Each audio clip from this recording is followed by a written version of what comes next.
Hello everybody, welcome to this lecture. मेरा नाम सिमरनजीत सिंह है और आप देख रहे हैं कंपनी लॉ का डेमो 3। बेटा, जैसे कि आप जानते हैं, डेमो 2 के अंदर हमने चर्चा की थी about meaning of company and characteristics of company. हमने पढ़े थे कि सर कंपनी का क्या मीनिंग है, और फिर उसके बाद कंपनीज एक्ट के अकॉर्डिंग कंपनी का क्या मीनिंग है। फिर उसके बाद हमने कैरेक्टरिस्टिक्स पढ़े थे कंपनी के, जैसे it is a voluntary association of person, having it is an artificial person, it is having a common seal, it can be sue or be sued in its own name, it can enter into contract in its own name, it can hold property in its own name, और बहुत सारे features बेटा हमने last lecture के अंदर पढ़े।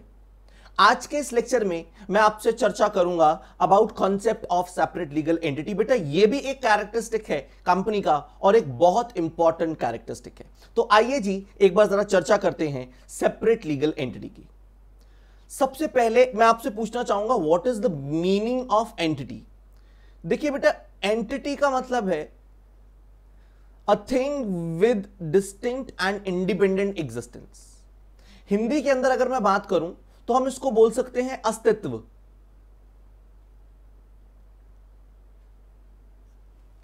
Having your own entity, having your own identity, हम इसको आइडेंटिटी भी बोल सकते हैं।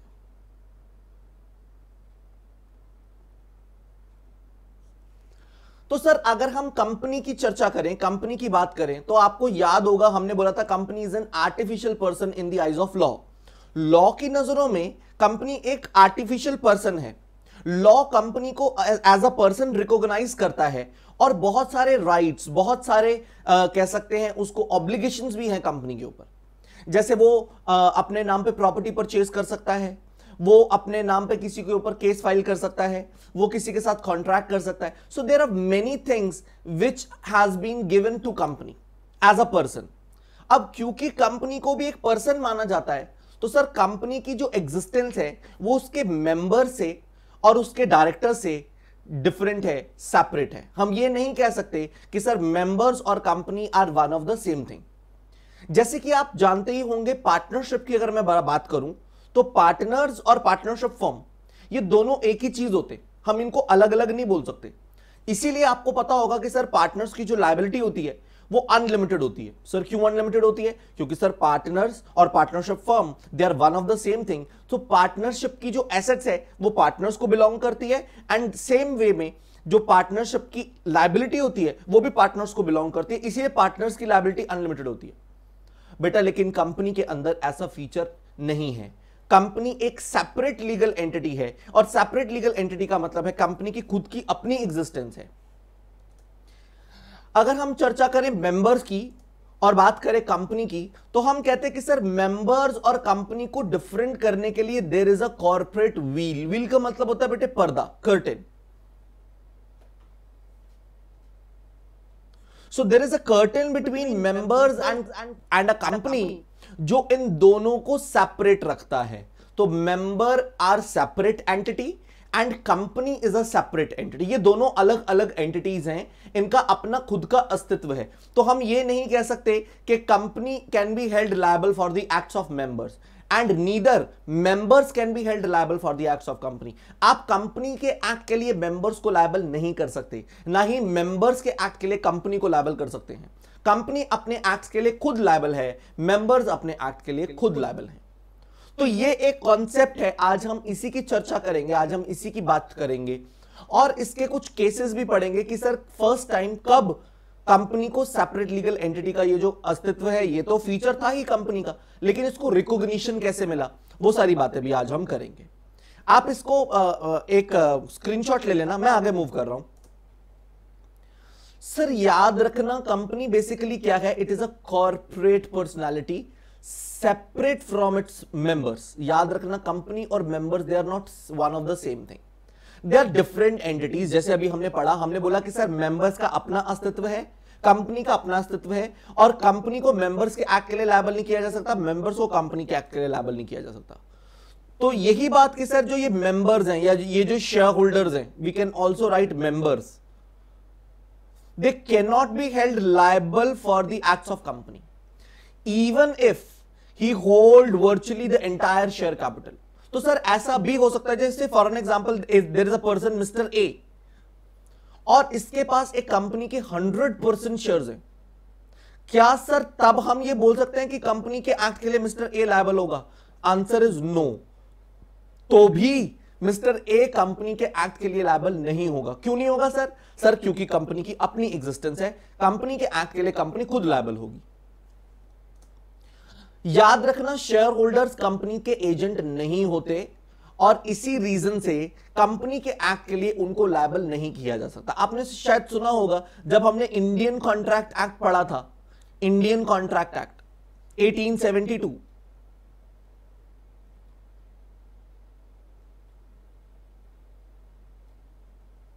तो सेक्शन 182 बात करता था एजेंसी की, आपको याद होगा।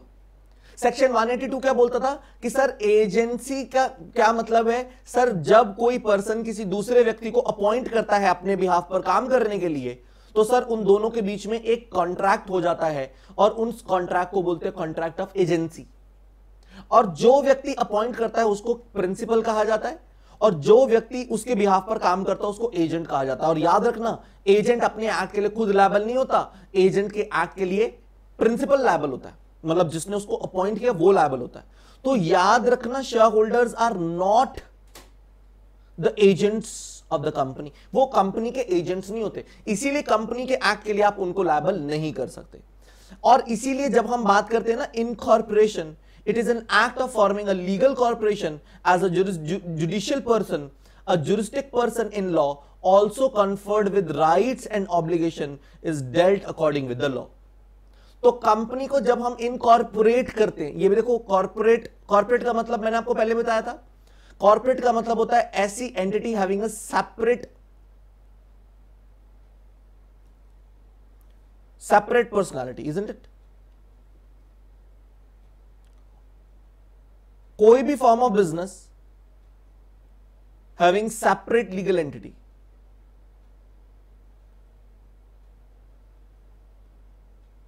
तो कंपनी का जब इनकॉर्पोरेशन होता है ना, तो सर कंपनी एक जुडिशियल पर्सन बन जाता है, और उस जुडिशियल पर्सन के अपने राइट्स एंड ऑब्लिगेशंस होते हैं और उसका अपना खुद का अस्तित्व होता है।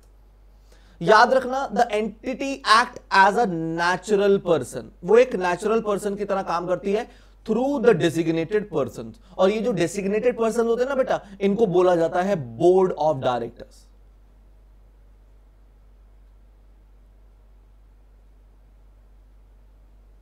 तो board of directors basically represents the company.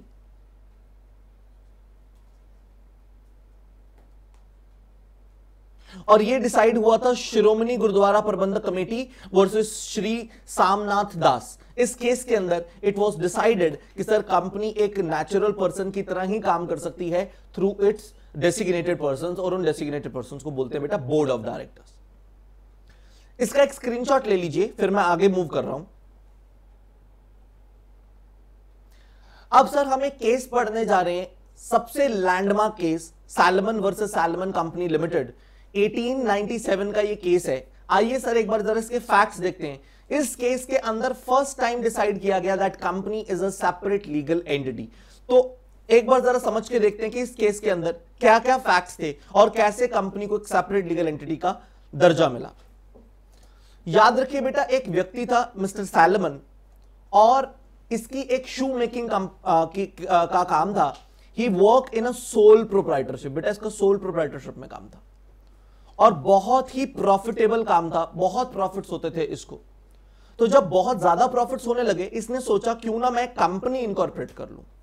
तो इसने क्या किया सर, इसने एक कंपनी बना ली, एक पब्लिक कंपनी ओपन करी। और आपको पता ही है कि सर पब्लिक कंपनी बनाने के लिए उस वक्त भी 7 मेंबर्स की जरूरत थी और 3 डायरेक्टर्स की जरूरत थी। याद रखना बेटा, ये केस है 1897 का। उस समय पे there was only concept of public company. कई बच्चे पूछते हैं कि सर प्राइवेट कंपनी भी तो खोल सकता था।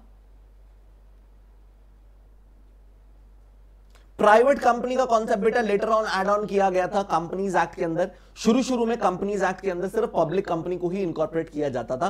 तो इसने सोल प्रोप्राइटरशिप को सोचा कि क्यों ना मैं कंपनी बना लूं। So what he did is he incorporated a public company. और जैसे मैंने आपको बताया कि सर पब्लिक कंपनी को इनकॉर्पोरेट करने के लिए 7 मेंबर्स चाहिए और 3 डायरेक्टर्स चाहिए। तो इसकी पूरी फैमिली कंपनी के अंदर जैसे सैलमन खुद, इसकी वाइफ, इसका एक बेटा और इसकी 4 बेटियां, ये सब मिलकर कंपनी के मेंबर्स बन गए। तो टोटल कितने हो गए? 1 2 3 4 5 6 7।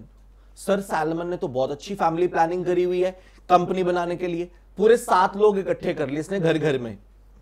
और सर डायरेक्टर्स जब बनने की बात आई तो सर इसका बेटा, इसकी बीवी और सैलमन खुद ये डायरेक्टर बन गए कंपनी के। और इस तरीके से एक पब्लिक कंपनी इनकॉर्पोरेट कर ली। जैसे ही एक पब्लिक कंपनी इनकॉर्पोरेट हुई, सैलमन ने सोल प्रोप्राइटरशिप का सारा बिजनेस किसको बेच दिया बेटा? पब्लिक कंपनी को सेल कर दिया। अब सर्टेनली सर जब सोल प्रोप्राइटरशिप अपना बिजनेस कंपनी को देगा तो बदले में कंपनी भी सैलमन को कुछ पे करेगी।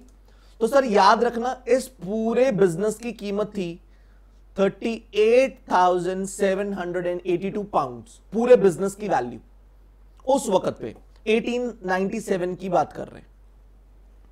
तो सर ये 38,782 पाउंड्स कंपनी ने किस तरीके से सैलमन को दिए, आइए इसको भी एक बार जरा जानते हैं। इसका एक स्क्रीनशॉट ले लीजिए फिर मैं आगे मूव करूं। सर ये कंसीडरेशन कैसे दिया कंपनी को?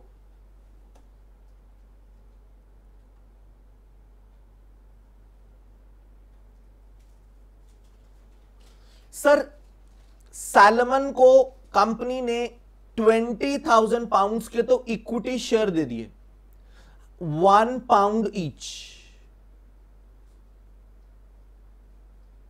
तो माने कितने शेयर्स थे सैलमन के पास? 20,000 शेयर्स थे। दूसरी बात बेटा 10,000 पाउंड्स उसने सिक्योर्ड डिबेंचर्स दे दिए। सिक्योर्ड डिबेंचर्स याद रखना बेटा, डिबेंचर एक बेसिकली लोन होता है बेटा, लोन।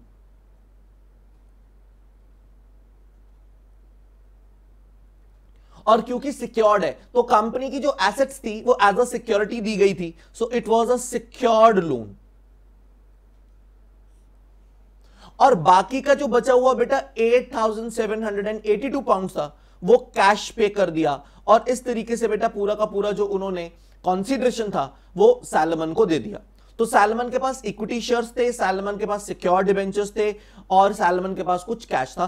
तो उसने अपना सारा का सारा प्रोप्राइटरशिप का बिजनेस कंपनी को सेल कर दिया। अब सर याद रखना इसके पास जो 20,000 शेयर्स थे इसमें से सारे के सारे मेजॉरिटी शेयर्स सैलमन के पास ही थे। मतलब 19,996 शेयर्स सैलमन के पास थे। एक शेयर्स 94 शेयर्स सैलमन के पास थे और एक शेयर जो है वो इसने अपने बीवी को, बेटे को और बेटियों को दे रखा था। तो सर और जो ये 10,000 के सिक्योर्ड डिबेंचर्स थे ना, ये टोटल सिक्योर्ड डिबेंचर्स भी किसके पास थे बेटा? ये सैलमन के पास ही थे। तो इस तरीके से सैलमन ने इनको मेंबर बनाया। तो देवर जस्ट मेंबर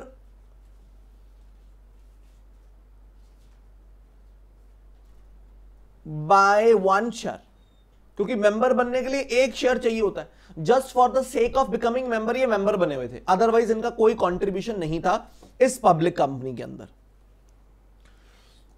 तो हुआ क्या, कंपनी को कुछ और पैसों की आवश्यकता पड़ी और 8,000 पाउंड्स के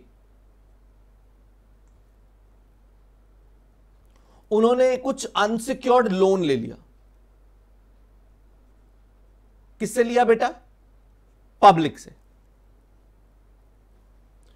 तो पब्लिक से कुछ अनसिक्योर्ड लोन ले लिया और इस तरीके से कंपनी को चलाया। लेकिन बेटा कंपनी ने बहुत अच्छा काम नहीं किया। आप इसका भी एक स्क्रीनशॉट ले सकते हैं, ठीक है। कंपनी ने बेटा बहुत अच्छा नहीं चला। Finally the company went into liquidation. Liquidation का मतलब है कंपनी का वाइंडिंग अप हो गया।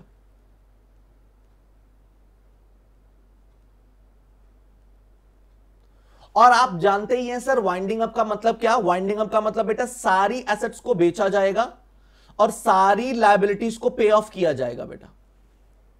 तो अब हमें चाहिए था एक ब्यौरा कि सर आपके पास कितनी एसेट्स हैं और कितनी लायबिलिटीज हैं। तो हमने जब लायबिलिटीज देखी, एसेट्स देखी, तो बेटा 6050 पाउंड्स की टोटल हमारे पास एसेट्स थी इस कंपनी के पास, जो सैलमन ने इनकॉर्पोरेट करी थी, जिसका नाम था सैलमन एंड कंपनी लिमिटेड। जबकि टोटल लायबिलिटी की अगर मैं चर्चा करूं तो बेटा सैलमन का खुद का एक सिक्योर्ड लोन था 10,000 पाउंड का, और पब्लिक से भी 8,000 पाउंड का बेटे अनसिक्योर्ड लोन ले रखा था। तो दो लायबिलिटीज अराइज होती थी। अब सैलमन बोलता है कि सर क्योंकि मेरा तो सिक्योर्ड लोन है, पहले पेमेंट मुझे होगी, जबकि पब्लिक क्लेम कर रही है कि नहीं भैया हमें पैसा दो, हमारे को हमारा मनी मिलना चाहिए। You take a screenshot. Salomon बोल रहा है कि भैया मैं क्योंकि सिक्योर डिबेंचर होल्डर हूं, मुझे पहले मिलना चाहिए, इसीलिए सैलमन ने अपनी ही कंपनी के अगेंस्ट केस फाइल कर दिया। सर क्या एक व्यक्ति अपनी कंपनी पे केस फाइल कर सकता है? बिल्कुल कर सकता है। यही तो कॉन्सेप्ट है सेपरेट लीगल एंटिटी का, कि कंपनी की एक अलग एग्जिस्टेंस है, उसके मेंबर्स की एक अलग एग्जिस्टेंस है। तो सैलमन क्योंकि एक सिक्योर डिबेंचर होल्डर भी था, तो इन दी कैपेसिटी ऑफ डिबेंचर होल्डर इसने कंपनी पे केस फाइल कर दिया कि मेरे पैसे दो। अब आप सोचिए कि सर इस केस में क्या हो, पैसा पब्लिक को मिले या सैलमन को मिले। इस केस में याद रखना बेटा, उस समय क्योंकि ये इंग्लैंड का केस है और इंडिया का केस नहीं है, तो उस इंग्लैंड के अंदर उस समय पर हाउस ऑफ लॉर्ड होता था। तो एक बार देखते जरा क्या डिसाइड हुआ, डिसीजन क्या आया। सर याद रखना, हाउस ऑफ लॉर्ड्स में जब ये मैटर गया तो उन्होंने सैलमन के फेवर में डिसीजन दिया।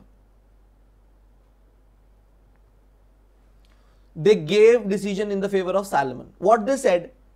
They said कि Salomon and Company Limited was the real company, एक real company है, fulfilling all the legal requirements, and it had an identity different from its members. उसके members और उसकी identity बेटे different है, and therefore secure debentures were to be paid in priority to unsecured creditors. House of Lord ने decide किया क्योंकि जो ये पब्लिक है इनका अनसिक्योर्ड लोन है और जो सैलमन है उसका सिक्योर्ड लोन है, तो सिक्योर्ड वालों को पहले पेमेंट होती है और अनसिक्योर्ड वालों को बाद में पेमेंट होती है। और ये एक रियल कंपनी है, ये कोई झूठी कंपनी, कोई फेक कंपनी नहीं बनाई सैलमन ने। सैलमन ने ये कंपनी बिजनेस करने के लिए बनाई और एक्चुअली ये कंपनी बिजनेस करती भी थी।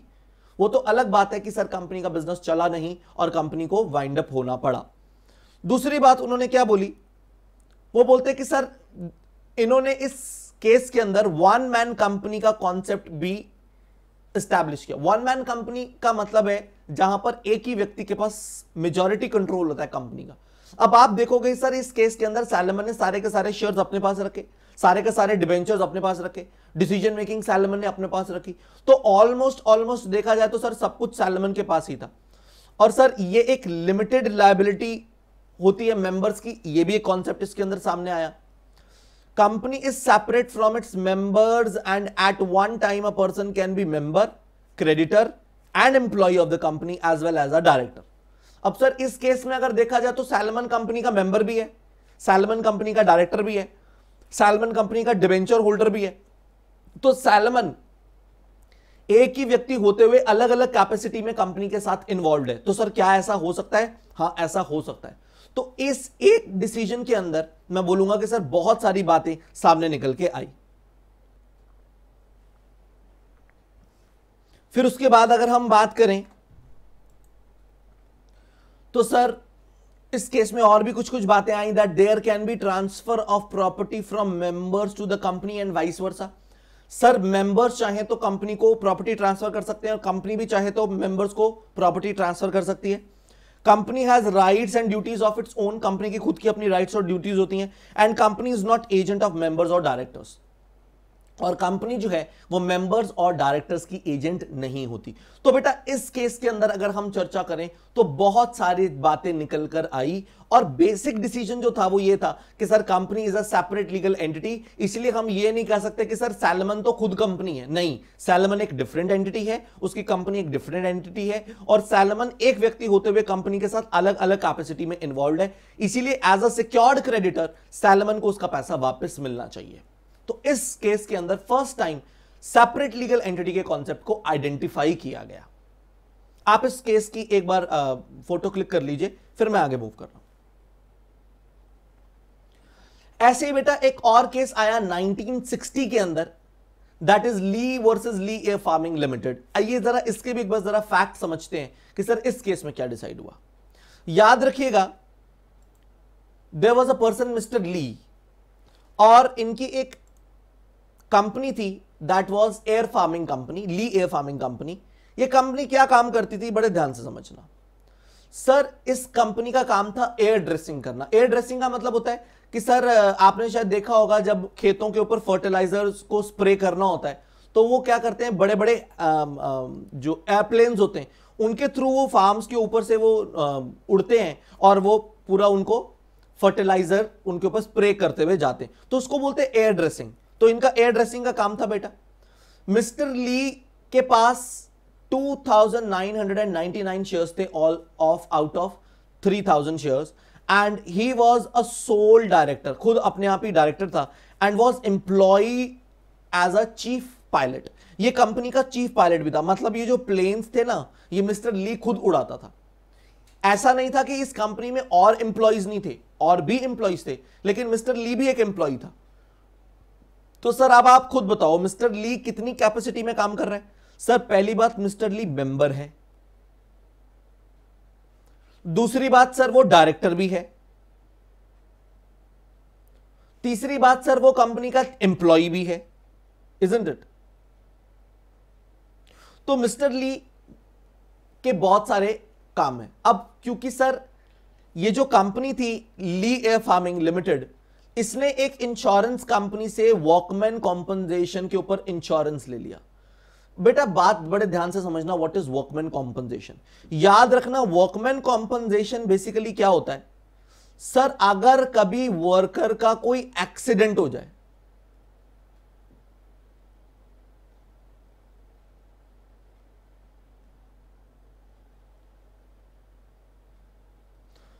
तो ड्यूरिंग एम्प्लॉयमेंट,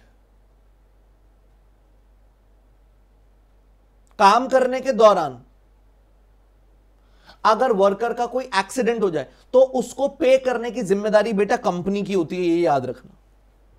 तो सर क्या होता है, कंपनी इंश्योरेंस ले लेती है कि सर अगर कल को मेरे किसी वर्कर को कोई एक्सीडेंट हो गया उसका, और उसको कोई नुकसान हुआ, उसको कोई इंजरी हो गई या उसकी डेथ हो गई, तो जो कंपनी को कॉम्पनसेशन देना पड़ेगा वो इंश्योरेंस कंपनी पे करेगी।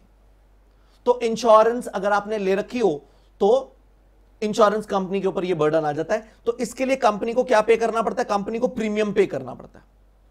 हर साल कंपनी प्रीमियम पे करती है, एंड डिपेंडिंग अपॉन कितने इंप्लॉइज हैं और नेचर ऑफ वर्क कैसा है, ये प्रीमियम वेरी करता है। अगर ज्यादा खतरे का काम है तो प्रीमियम थोड़ा ज्यादा होता है। अब कंपनी ने क्या किया कि सर इंश्योरेंस कंपनी से अपने वर्कर्स का इंश्योरेंस ले लिया, वो भी वॉकमैन कॉम्पनसेशन के ऊपर। और एक दिन सर मिस्टर ली की एयर क्रैश में डेथ हो गई, mister Lee died in plane crash.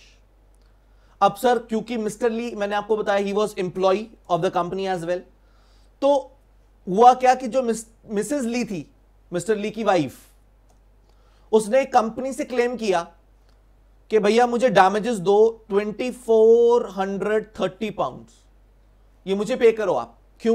क्योंकि सर मेरे हस्बैंड आपके कंपनी के एम्प्लॉय थे और उनकी डेथ हो गई एक प्लेन क्रैश के अंदर, काम करने के दौरान उनकी मौत हो गई।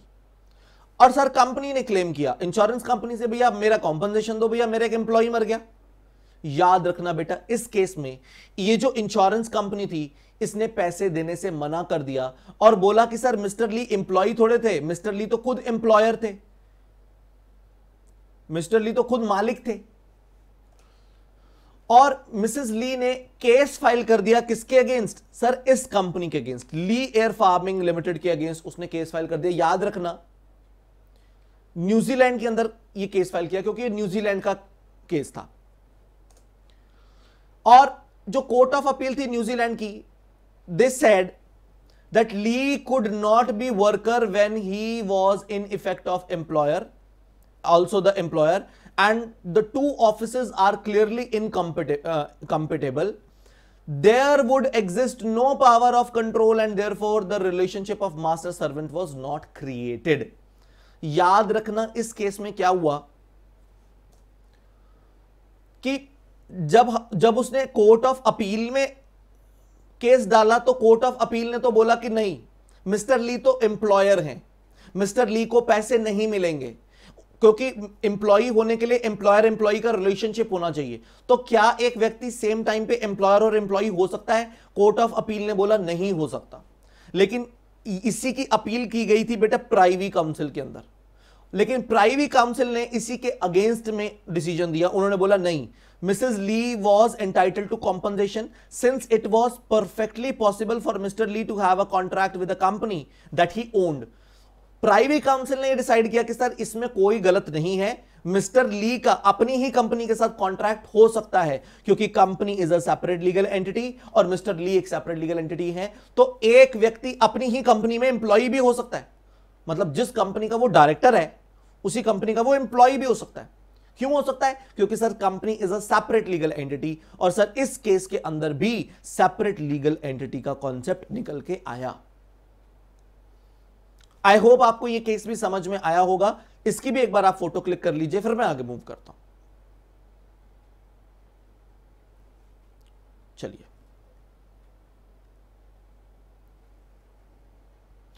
अब सर ये जब सैलमन का केस आया ना, तो सैलमन के केस को क्रिटिसाइज भी किया गया। No doubt decision was in the favour of Salomon और सेपरेट लीगल एंटिटी के कॉन्सेप्ट को बढ़ावा दिया गया। लेकिन criticism has been based on the fact that the corporate veil, ये जो आपकी कॉर्पोरेट एंटिटी है ना, may at times lead to injustice. Veil का मतलब मैंने आपको क्या बताया था? व्हील का मतलब मैंने आपको बताया था कर्टेन, पर्दा। ये जो कॉर्पोरेट व्हील का कॉन्सेप्ट है कि भैया कंपनी एक डिफरेंट एंटिटी है, मेंबर्स डिफरेंट एंटिटी हैं, और उनको डिफरेंट करने के लिए एक कॉर्पोरेट व्हील लगाई हुई है आपने बीच में, एक पर्दा डाला हुआ है बीच में जो कंपनी को और मेंबर्स को अलग रखता है। उन्होंने बोला कि सर इसकी वजह से कई बार अन्याय हो सकता है, इनजस्टिस हो सकता है। कैसे?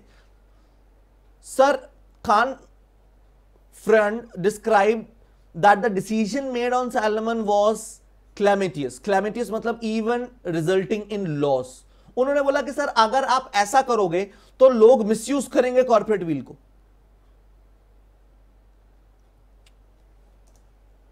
Criticism is also mounted against Salomon case on the basis of priority is given to the separate identity principle over the economic reality of one man company. लोगों ने बोला कि सर आपने कॉर्पोरेट लीगल एंटिटी को तो identify किया, लेकिन ये वन मैन कंपनी वाला कॉन्सेप्ट तो आपने देखा ही नहीं। He was whole soul owner of the company, he was whole sole responsible for the company. खुद ही अपने आप डायरेक्टर था, खुद ही अपने आप शेयर होल्डर था, सब कुछ वही कर रहा था। तो सर आपने उसको और कंपनी को फिर भी डिफरेंट एंटिटी माना, आपने उसको और कंपनी को फिर भी सेपरेट लीगल एंटिटी माना, और उसको बेनिफिट मिल गया इसका। तो इसके क्रिटिसिज्म तो नो डाउट होने लगे। The unanimous ruling made the house of Lord in a case in this case gives incorporators the benefit of limited liability even in the situation where it deems unnecessary। और इसकी वजह से हुआ क्या कि sir जब ये बेनिफिट दिया उन्होंने सैलमन को, तो कई लोगों ने कंपनी को इनकॉर्पोरेट करवाना शुरू कर दिया। और ये जो आपको पता है कंपनी की लिमिटेड लायबिलिटी होती है, तो सर उनकी लायबिलिटी तो लिमिटेड होती थी और वो सेपरेट लीगल एंटिटी का मिसयूज करने लगे। So this decision afford unscrupulous promoters opportunity to abuse the privileges provided under Companies Act। तो इस केस की वजह से हुआ क्या कि सर बेनिफिट्स मिलने लगे लोगों को जो कि नहीं मिलने चाहिए थे। तो इस केस के बाद एक विचार उठा कि सर ये जो सेपरेट लीगल एंटिटी है इसको कब तक हम इसको मिसयूज कर सकते हैं। तो कोर्ट ने फिर क्या डिसाइड किया, आइए एक बार इसका भी आप एक स्क्रीनशॉट ले लीजिए, फिर मैं आगे मूव करूं। चलिए नाउ अब हम इन्होंने एक और कॉन्सेप्ट इसके अंदर फिर बाद में डाला, that is piercing of corporate wheel. Piercing को हम लिफ्टिंग भी बोल सकते हैं। लिफ्टिंग का मतलब हटाना या उठाना। तो उन्होंने बोला देखो भाई ऐसा है, ये no doubt separate legal entity होती है कंपनी, लेकिन इसका मतलब ये नहीं है कि आप कंपनी की सेपरेट लीगल एंटिटी को मिसयूज करेंगे। इसका मतलब यह कतई भी नहीं है कि आप कंपनी की सेपरेट लीगल एंटिटी का दुरुपयोग करेंगे। अगर आपने कंपनी की सेपरेट लीगल एंटिटी को मिसयूज किया तो याद रखना हम इस सेपरेट लीगल एंटिटी के कॉन्सेप्ट को रिमूव कर देंगे, हम इस सेपरेट लीगल एंटिटी के कॉन्सेप्ट को इग्नोर कर देंगे और कंपनी और मेंबर्स को एक ही मानते हुए कंपनी के एक्ट के लिए मेंबर्स को लायबल कर देंगे। तो मतलब जब तक तो आप गुड्डी गुड्डी चल रहे हो, जब तक तो आप कंपनी की एंटिटी को मिसयूज नहीं कर रहे हो, तब तक तो सेपरेट लीगल एंटिटी का कॉन्सेप्ट एग्जिस्ट करता है। लेकिन द मोमेंट आपने कंपनी की सेपरेट लीगल एंटिटी को मिसयूज किया, सर कोर्ट के पास ये पावर है कि वो चाहे तो इस कॉर्पोरेट व्हील को हटा सकती है, इस कॉर्पोरेट व्हील को उठा सकती है। और उसके उठाने के बाद होगा क्या सर, कॉर्पोरेट व्हील दोनों को सेपरेट रख रही है। कंपनी के एक्ट के लिए मेंबर्स को लायबल नहीं किया जा सकता, मेंबर्स के एक्ट के लिए कंपनी को लायबल नहीं किया जा सकता। लेकिन लिफ्टिंग ऑफ कॉर्पोरेट व्हील में होगा क्या, लिफ्टिंग ऑफ कॉर्पोरेट व्हील में कंपनी और members they will become one of the same thing, और मेंबर के एक्ट के लिए कंपनी को और कंपनी के एक्ट के लिए मेंबर को लायबल किया जा सकता है। तो सोच समझ के इस सेपरेट लीगल एंटिटी के कॉन्सेप्ट को यूज करना। अगर आपने इसको मिसयूज करने की कोशिश करी तो सर इसको हटाया भी जा सकता है। तो जब बहुत क्रिटिसिज्म हुआ सैलमन वर्सेस सैलमन के केस का, तो उन्होंने ये पियर्सिंग ऑफ कॉर्पोरेट व्हील का भी कॉन्सेप्ट डाला। A few years later after Salomon cases, English court held that in certain situation it was permissible to disregard the principle of separate legal entity and to pierce the corporate veil. तो कुछ सालों के बाद, जैसे मैंने आपको बताया, जब बहुत क्रिटिसिज्म होने लगा इस सेपरेट लीगल एंटिटी के कॉन्सेप्ट का, तो उन्होंने बोला कि ठीक है, ये सेपरेट लीगल एंटिटी का कॉन्सेप्ट तो रहेगा, लेकिन कुछ सिचुएशंस में अगर आपने इस कॉन्सेप्ट को मिसयूज किया तो हम इस कॉन्सेप्ट को इग्नोर भी कर सकते हैं और कंपनी के एक्ट के लिए मेंबर्स को भी लायबल कर सकते हैं। Piercing of corporate wheel means ignoring the separate identity of the company. Piercing का मतलब क्या है, आपने कॉर्पोरेट व्हील को हटा दिया, आपने कॉर्पोरेट व्हील को रिमूव कर दिया। और रिमूव करने का मतलब क्या है, it means disregarding the corporate personality and looking behind the real person who are in control of the company, और they will be held liable. याद रखना, वो लायबल हो जाएंगे।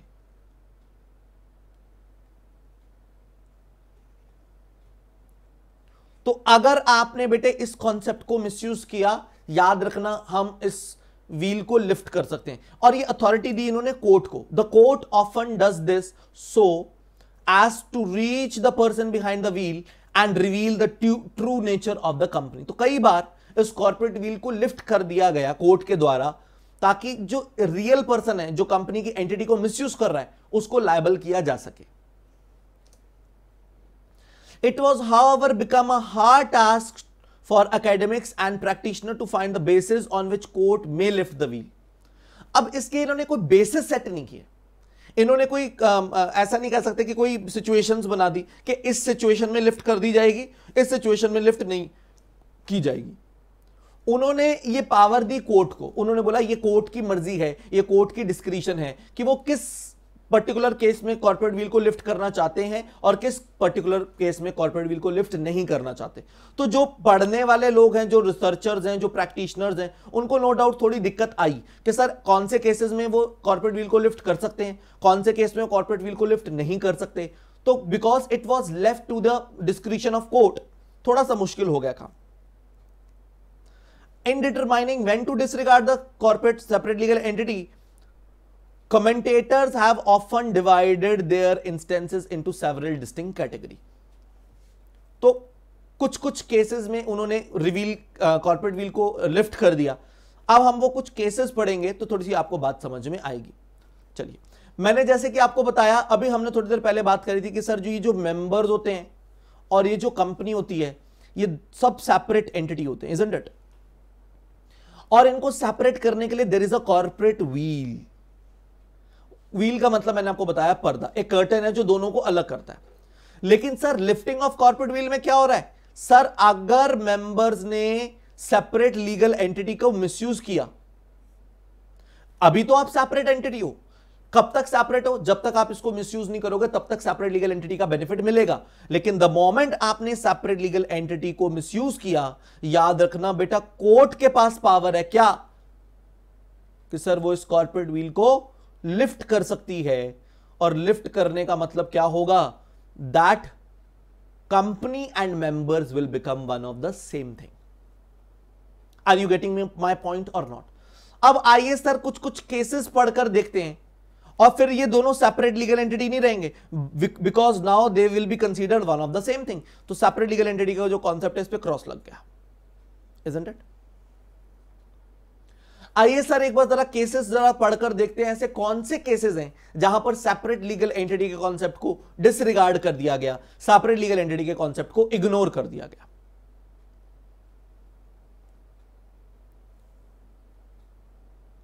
Cases where court lifted the corporate veil of the company.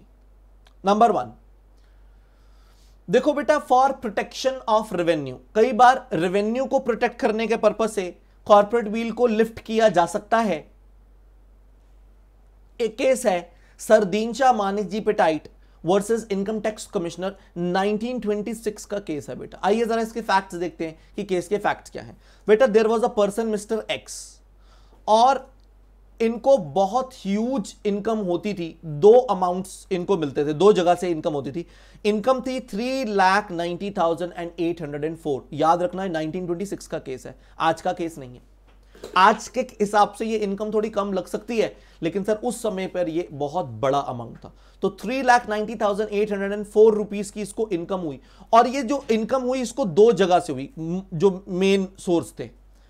याद रखना 2,76,800 जो हुई इसको government and other fixed interest bearing fund से हुई, और 1,14,004 रुपीज की जो इनकम हुई है इसको डिविडेंड इन कंपनीज, मतलब इसने कंपनीज के कुछ सिक्योरिटीज ले रखी थी, तो इसके पास कुछ एफडी थी,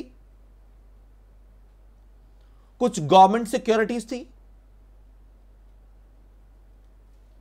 और कुछ इसके पास कंपनी के शेयर्स थे। तो इन शेयर्स की वजह से, इन गवर्नमेंट सिक्योरिटीज की वजह से, इन एफडीज की वजह से इसको बहुत सारी इनकम होती थी। सर्टेनली इस इनकम के ऊपर फिर इनकम टैक्स भी पे करना पड़ता था भाई। तो इनकम टैक्स को अवॉइड करने के लिए इसने कंपनी की सेपरेट लीगल एंटिटी को मिसयूज किया। कैसे मिसयूज किया, आइए जरा देखते हैं। इसने क्या किया सर, 4 फैमिली कंपनीज अपनी बनाई, और अपनी सारी एफडी, सारी गवर्नमेंट सिक्योरिटीज, सारे अपने शेयर्स इस 4 कंपनीज को ट्रांसफर कर दिए, उनके नाम पर ट्रांसफर कर दिए। तो 4 कंपनीज इसने बनाई, these was the family companies. Family companies का मतलब जिसमें चारों कंपनीज में he himself was the director, he himself was the member. जब इसने अपनी सारी के सारी एसेट्स, सारे के सारे शेयर्स, सारी गवर्नमेंट सिक्योरिटीज इन कंपनी के नाम पे कर दी, सर्टेनली सर ये जो डिविडेंड था फिर कंपनी के नाम पे आने लगा। ये जो कल तक इनकम मिस्टर एक्स को हो रही थी, ये इन 4 फैमिली कंपनीज को होने लगी। तो family company started receiving the dividend income which was exempt to a particular limit. याद रखना बेटा, उस समय पे 1926 की अगर मैं बात करूं तो उस समय पर कंपनी को कुछ एग्जम्पशन मिला हुआ था कि सर आपको एक पर्टिकुलर लिमिट तक अगर डिविडेंड इनकम आती है, मतलब अगर एक कंपनी को किसी दूसरी कंपनी से डिविडेंड मिलता है, या गवर्नमेंट से कोई इंटरेस्ट मिलता है, या एफडी का कोई इंटरेस्ट मिलता है, तो एक पर्टिकुलर लिमिट तक आपको वो एग्जम्प्ट है। ये 4 कंपनीज बनाने का पर्पस ही यही था कि सर हर कंपनी को जितना जितना एग्जम्प्ट था उसको उतने उतने शेयर ट्रांसफर कर दिए, और अपनी सारी की सारी इनकम इसने क्या कर ली सर, टैक्स फ्री कर ली। और फिर क्या होता था कि सर जो भी ये इनकम इन कंपनीज को आती थी ना, 4 कंपनीज को, ये खुद को अपने आप को लोन दिलवा लेता था। These companies give this money back to mister x in the form of loan. तो वो अब क्योंकि खुद ही की कंपनी थी, अपने आप को लोन के थ्रू ये वापस दिलवा लेता था। अब जब इनकम टैक्स वाले इसके पास टैक्स मांगने आए, तो ये कहता कि भैया मैं किस बात का टैक्स, मैंने तो लोन ले रखा है भाई, मैंने तो लोन ले रखा है। और जब इनकम टैक्स वाले इन 4 फैमिली कंपनीज के पास गए तो वो बोलते कि हां हमें इनकम तो हुई है, नो डाउट, लेकिन देखो इनकम टैक्स एक्ट के अंदर हमारी इनकम एग्जेम्प्ट है।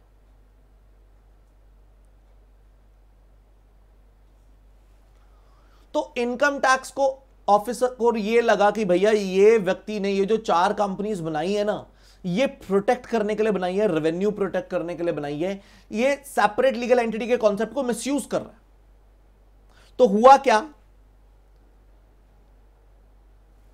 और याद रखना ये जो कॉन्सेप्ट बहुत सालों तक चलता रहा, मतलब हर साल ही ऐसे ही करता था। उन कंपनी से जो भी डिविडेंड आता था अपने आप को लोन दिलवा लेता था, जो भी डिविडेंड आता था अपने आप को लोन दिलवा लेता था। याद रखना इस केस में इनकम टैक्स कमिश्नर ने केस फाइल किया।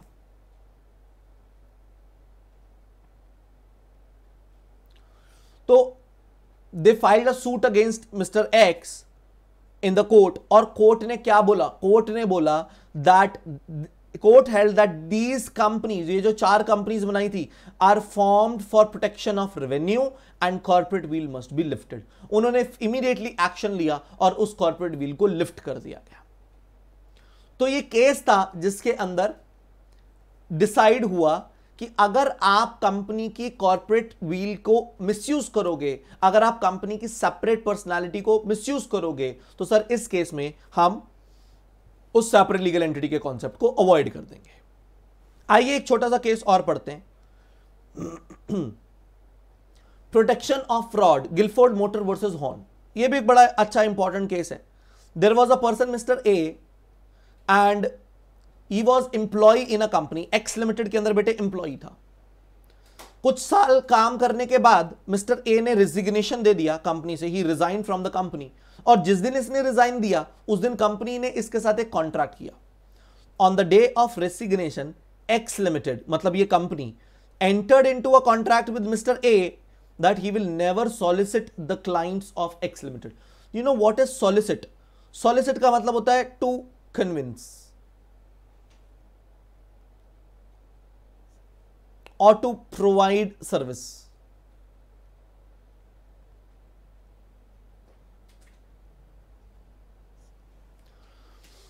तो एक्स लिमिटेड ने मिस्टर ए के साथ एक कॉन्ट्रैक्ट किया कि भैया क्योंकि आप मेरे कंपनी के एम्प्लॉय हो, आप तो मेरे सारे क्लाइंट्स को जानते हो, कहीं ऐसा ना हो कल को आप मेरे क्लाइंट्स को सॉलिसिट करना शुरू कर दो, मेरे क्लाइंट्स को आप सब ले जाओ और मैं कुछ कर ही ना पाऊं, तो आप मेरे साथ एक कॉन्ट्रैक्ट करो कि आप मेरे क्लाइंट्स को कभी भी सॉलिसिट नहीं करोगे। ये कॉन्ट्रैक्ट मिस्टर ए और एक्स लिमिटेड के बीच में हुआ। लेकिन मिस्टर ए की नीयत खराब हो गई। मिस्टर ए ने क्या किया? एक कंपनी बनाई ए लिमिटेड, और इस कंपनी का डायरेक्टर बन गया, मेंबर बन गया, और इस कंपनी ने एक्स लिमिटेड के जो क्लाइंट्स थे उनको सॉलिसिट करना स्टार्ट कर दिया। Mister A breached the contract, he incorporated a new company which started soliciting the clients of X Limited। वो X Limited के जो क्लाइंट्स हैं उनको सॉलिसिट करने शुरू कर दिया। तो इस केस में X Limited ने मिस्टर ए के ऊपर केस फाइल किया कि भैया आप कैसे मेरे ऊपर मेरे क्लाइंट्स को सॉलिसिट कर सकते हो। इस पर मिस्टर ए बोलता है कि सर आपने मुझे सॉलिसिट करने से मना किया है, मैं तो सॉलिसिट नहीं कर रहा, ये तो ए लिमिटेड है मेरी कंपनी जो सॉलिसिट कर रही है। तो एक्स लिमिटेड ने बोला वो कंपनी के ओनर तो आप ही हो। मिस्टर ए ने बोला नहीं, मैं तो सेपरेट लीगल एंटिटी हूं, क्योंकि वो सेपरेट लीगल एंटिटी को मिसयूज कर रहा था। याद रखना इस केस में भी कोर्ट ने डिसाइड किया कि अगर आप सेपरेट लीगल एंटिटी के कॉन्सेप्ट को मिसयूज करोगे तो इस केस में भी court lifted the corporate wheel.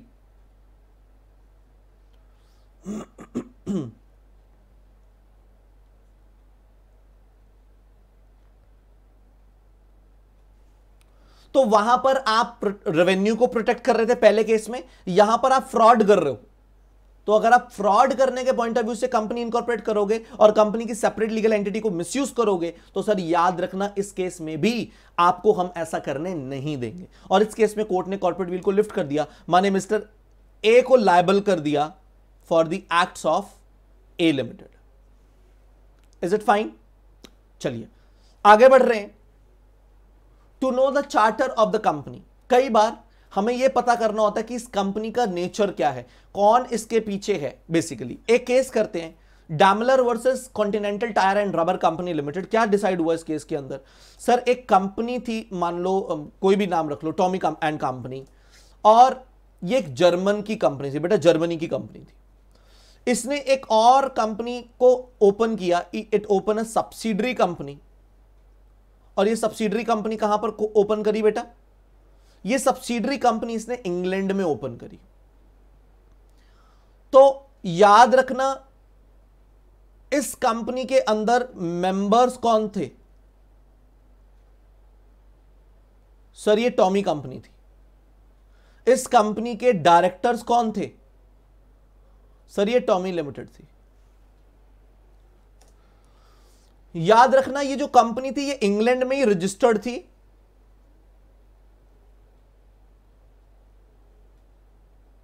England में ही ऑपरेट होती थी, इंग्लैंड में ही बिजनेस करती थी, सब कुछ इंग्लैंड में करती थी। ये जो सब्सिडरी कंपनी इसने खोली, और इस कंपनी के सारे शेयर्स किसके पास थे? टॉमी एंड कंपनी लिमिटेड के पास थे। तो याद रखना, और जितने भी डायरेक्टर्स थे वो भी कहां के रेसिडेंट थे? बेटा जर्मनी के रेसिडेंट थे। इस कंपनी के सारे डायरेक्टर्स कहां के रेसिडेंट थे? जर्मनी के। अब हुआ क्या सर, इंग्लैंड, इस कंपनी ने कुछ क्रेडिट पे सेल किया था। कहां पर? इंग्लैंड के अंदर। कुछ आपको पता है कंपनी को क्रेडिट तो देना ही पड़ता है, उधार तो देना ही पड़ता है। तो कई सारी उधार में इसने सेल्स करी थी, एंड इन बिटवीन हुआ क्या? जर्मनी और इंग्लैंड के बीच में वॉर हो गया, लड़ाई हो गई, युद्ध हो गई। तो ये जो डेटर्स थे ना, डेटर्स, इनकी नीयत खराब हो गई। इन्होंने बोला भैया क्योंकि अब आप हमारे एलियन एनिमी हो गए हो। एलियन एनिमी समझते हो ना?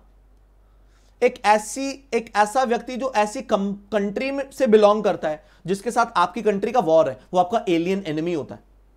और इंडियन कॉन्ट्रैक्ट एक्ट भी यही बोलता है, और उस समय के पे इंग्लैंड का जो कॉन्ट्रैक्ट एक्ट था वो भी हमारा और उनका सेम ही था। इंग्लैंड का भी कॉन्ट्रैक्ट एक्ट बोलता था कि सर एलियन एनिमी के साथ आप कॉन्ट्रैक्ट नहीं कर सकते। तो डेटर्स ने पे करने से बेटा मना कर दिया, डेटर्स डिनाई टू रीपे। तो इस केस में ये जो कंपनी थी उन्होंने बोला कि सर आप ना एलियन एनिमी हो, और क्योंकि आप एलियन एनिमी हो हम आपको रीपे नहीं करेंगे। तो कंपनी ने कोर्ट में केस फाइल किया, इट इज अ सूट।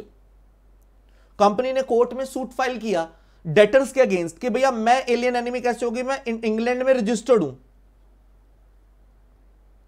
मैं इंग्लैंड में ऑपरेट करती हूं, मैं इंग्लैंड में बिजनेस करती हूं, मैंने इंग्लैंड में लोन दिया, ये जो क्रेडिट सेल करी कहां करी? इंग्लैंड में करी, मैं सब कुछ तो इंग्लैंड में। तो मेरा तो रेसिडेंशियल स्टेटस अगर आप देखो तो मैं तो भैया इंग्लैंड की ही हूं, मैं एलियन एनिमी कैसे होगी? इस केस में बेटा याद रखना, कोर्ट ने to identify charter of company, court ने ऑर्डर किया to lift the corporate will.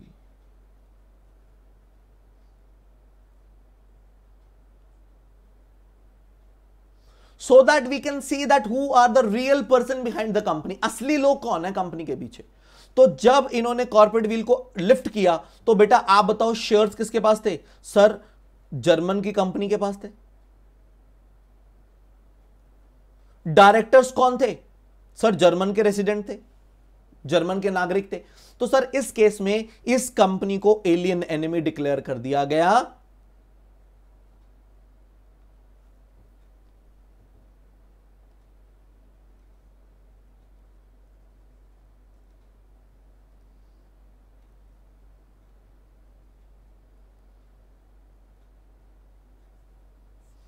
और कोर्ट ने हेल्ड किया कि debtors are not liable to pay this company, why? Because it is an alien enemy. तो कई बार बेटा कॉर्पोरेट व्हील को लिफ्ट किया गया, कई बार कॉर्पोरेट व्हील को हटा दिया गया, कई सारे रीजंस की वजह से।